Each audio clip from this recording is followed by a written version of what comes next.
नमस्कार दोस्तों, स्वागत है आप सबका मेरी नई कहानी में। आखिरी रोटी।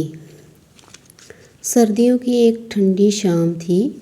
बाहर हवा तेज़ चल रही थी और आसमान में काले बादल छाए हुए थे। गांव के किनारे एक छोटा सा कच्चा घर था जिसकी दीवारों में दरारें थी और छत से ठंडी हवा अंदर आ रही थी। उस घर में रहती थी एक माँ, सीता, और उसका छोटा बेटा मोहन। सीता दिन भर दूसरों के घर में काम करती थी।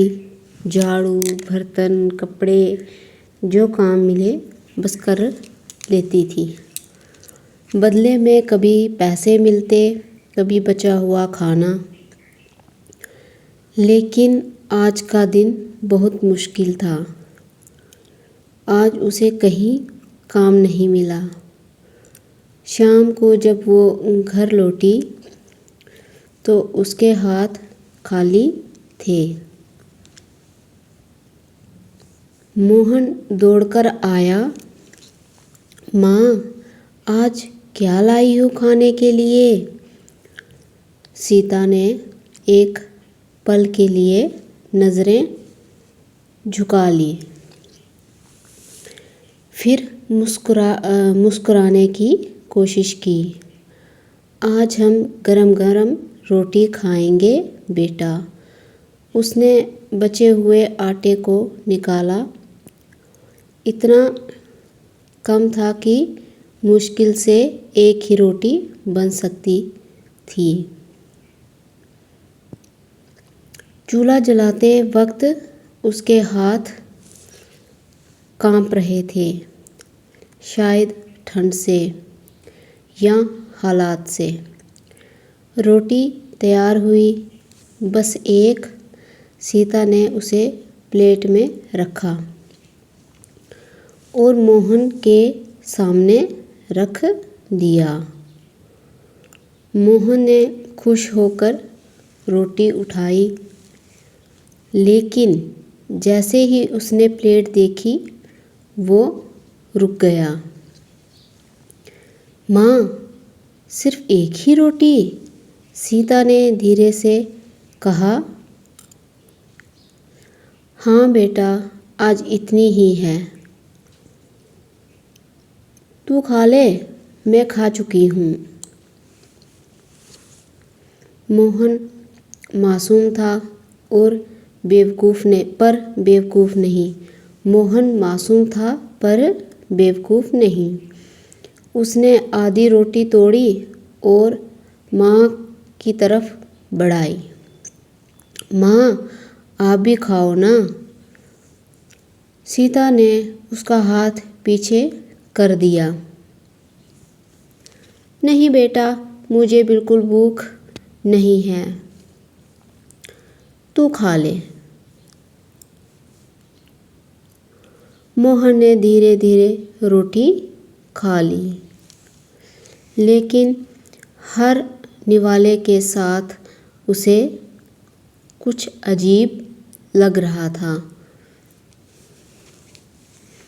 जैसे हर कोर में माँ का हिस्सा छुपा हो। रात गहरी हो गई। ठंड और बढ़ गई।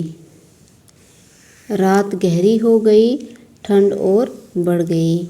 मोहन सोने चला गया, पर नींद नहीं आ रही थी। कुछ देर बाद उसे प्यास लगी। वो उठकर रसोई की तरफ गया और जो उसने देखा उसने उसकी दुनिया बदल दी। तो रोहन ने ऐसा क्या देखा होगा? सीता चूल्हे के पास बैठी थी, सामने खाली थाली थी और वो चुपचाप आंसू पोंछ रही थी। रोहन ने अपनी माँ को देखा था जो चूल्हे के पास बैठी हुई चुपचाप खाली थाली लेकर अपने आंसू जो है वो पोंछ रही थी। उसने खुद कुछ नहीं खाया था। मोहन की आंखों में आंसू आ गए। वो धीरे से माँ के पास गया और उसे गले लगा लिया। सीता चौंक गई। अरे बेटा, तू सोया नहीं अभी तक? मोहन रोते हुए बोला। माँ, आपने झूठ क्यों बोला? सीता कुछ नहीं बोल पाई, बस उसे सीने से लगा लिया। उस रात मोहन ने माँ के आंसू पहली बार देखे थे। उसने धीरे से कहा, माँ, जब मैं बड़ा हो जाऊँगा ना तो आपको कभी भूखा नहीं रहने दूँगा। सीता ने उसके सिर पर हाथ फेरा। मुझे पता है बेटा। सीता क्या कह रही है? मुझे पता है बेटा। साल बीतते गए। वही मोहन अब बड़ा हो चुका था। शहर में नौकरी करता था। अच्छी कमाई थी।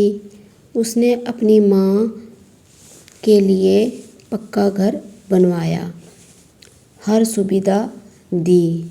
लेकिन एक दिन सीता बहुत बीमार हो गई। डॉक्टरों ने कहा, अब इनके पास ज़्यादा समय नहीं है। मोहन टूट गया।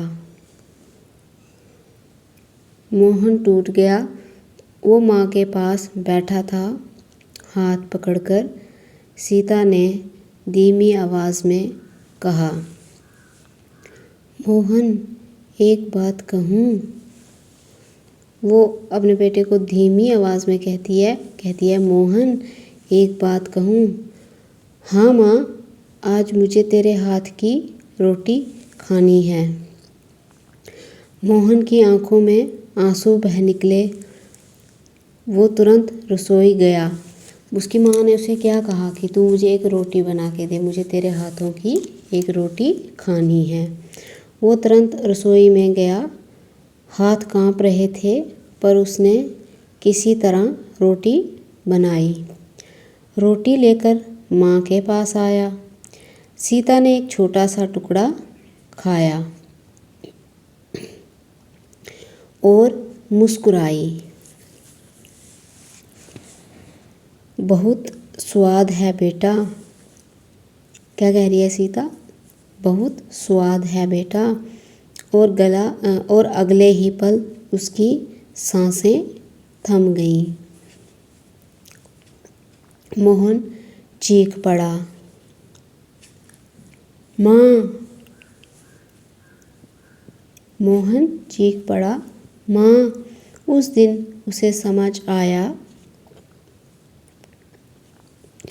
जिस माँ ने अपनी आखिरी रोटी भी उसे दे दी, क्योंकि उसने तो एक ही टुकड़ा उसमें से खाया था, वो आज उसकी बनाई रोटी का बस एक टुकड़ा खाकर चली गई। मोहन फूट फूट कर रो रहा था, पर अब रोने से कुछ नहीं बदल सकता था। सीख। तो दोस्तों, इस कहानी का मोरल जो है वो है, माँ कभी अपने हिस्से की रोटी नहीं मांगती, वो हमेशा तुम्हें खिलाकर ही खुश होती है।